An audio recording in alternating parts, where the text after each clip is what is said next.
ఎక్కడెక్కడి నుంచో వచ్చి ఇక్కడ వైద్యం పొందడం నిజంగా చాలా చాలా సంతోషం.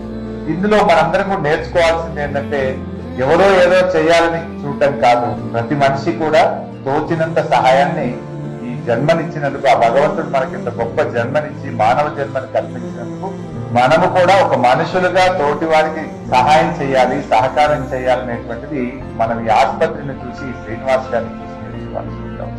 ఎంతో చేస్తూ ఉంటాం. నిజంగా నాకు కూడా అనిపించింది ఈ రోజు నేను this is the third fourth time surgeries అయ్యి పేషెంట్స్ బయటకు పోతా ఉంటే ప్రతిసారి వచ్చి ఆ పిల్లల్ని కలుస్తూ ఉన్నా కొద్దీ నా గుండె ఉప్పొంగుతాం. అంటే మనం చేసిన ఒక ప్రయత్నం ఈ సమాజానికి ఉపయోగపడుతుంటే అంతకంటే ఇంకా గొప్ప ఆనందం ఏముండదు.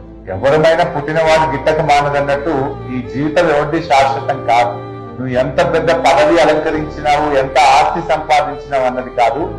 జీవితంలో చివరిగా మిగిలేది నువ్వు చేసిన సేవలు, నువ్వు చేసిన పనులే శాశ్వతంగా నిలబడిపోతాయి.